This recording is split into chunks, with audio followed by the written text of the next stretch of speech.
एक बार की बात है। एक जंगल के एक पेड़ पर एक खुशहाल कौवा रहता था। कौवा बहुत खुशहाल जिंदगी जी रहा था। बिना किसी फिक्र के वो पूरा दिन घूमता फिरता और तरह तरह के खाने पीने का मजे उठाता। शाम होते ही किसी फलदार पेड़ पर रात बिताने चला जाता था। जिंदगी के खूबसूरत दिन इसी तरह बीतते गए। एक दिन कौवा जंगल घूमने निकला। घूमते घूमते उसे एक झील दिखाई दी। ये झील जंगल के बीचों बीच थी, जहां कई परिंदे बसेरा करते थे।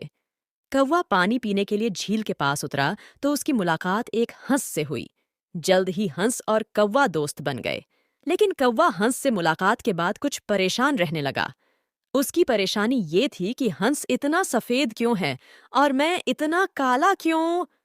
कौवा झील में तैरते हंस को देखकर ये सोचता था कि हंस पानी में इतनी आसानी से मजे से तैर सकता है, और जो कुछ भी वो खाता है वहीं झील में दस्तयाब है। ये हंस दुनिया का सबसे खुशनसीब परिंदा है। मुझे भी हंस जैसा बनना चाहिए। ये सोचकर कौवे ने झील में तैरने की कोशिश की, लेकिन वो डूबने लगा और बड़ी मुश्किल से झील से बाहर आया। कौवे ने कहा, मेरा तो ये ख्याल था कि तुम दुनिया के सबसे खुशनसीब परिंदे होगे। कौवे ने अपने ख्यालात हंस को बताए। हंस ने हंसते हुए कहा, पहले मुझे भी लगता था कि मैं सबसे ज्यादा खुश हूं, लेकिन इस वक्त तक मैंने तोता नहीं देखा था।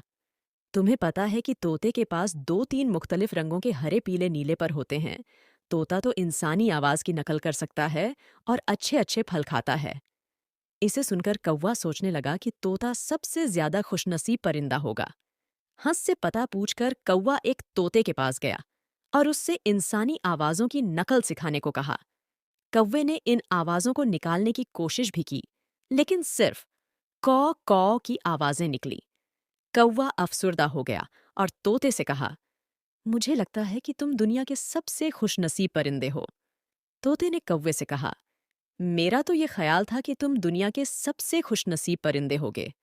कौवे को बताया, पहले यह सोचकर मैं भी बहुत खुश होता था। फिर मैंने एक मोर देखा। मेरे पास तो सिर्फ दो तीन रंग हैं, जबकि मोर के पास कई रंग हैं। मोर खूबसूरत रक्स कर सकता है। उसकी बहुत बुलंद आवाज है। अपनी आवाज से मोर जंगल में मौजूद दूसरे मखलूकात को किसी भी खतरे से खबरदार करता है। मेरे ख्याल में मोर दुनिया का सबसे खुशनसीब परिंदा है। अब कौवे ने कहा, मेरा तो ये ख्याल था कि तुम दुनिया के सबसे खुशनसीब परिंदे होगे। कौवे को मोर से मिलने की तमन्ना हुई और वो मोर से मिलने जा पहुंचा। वहां कौवे ने देखा कि मोर घबराया हुआ सा है और खुद को झाड़ियों के पीछे छुपाने की कोशिश कर रहा है। कौवा मोर के करीब गया और कहा, प्यारे मोर, तुम बहुत खूबसूरत हो। तुम्हारी पंखों में कितने सारे रंग हैं। तुम्हारी दिलकशी और खूबसूरती और रक्स की तारीफ पूरा जंगल करता है। तुम यूं झाड़ियों में कहाँ छुपे बैठे हो? मोर ने जवाब दिया, ओ प्यारे कौवे, मेरे इन पंखों ने मुझे परेशानी में डाल दिया। मेरे लंबे और रंगीन पंखों की वजह से शिकारी मुझे पकड़ने की कोशिश करते हैं। बार बार वे मुझे चिड़ियाघर में भी डाल देते थे। इस वजह से मैं यह सोचता रहता हूँ कि अगर मैं चिड़िया होता तो खुशी खुशी हर जगह घूम सकता था, और अगर कोई खतरा होता है तो आसानी से छुप सकता था। कौवे ने कहा, मेरा तो यह ख्याल था कि तुम दुनिया के सबसे खुशनसीब परिंदे होगे।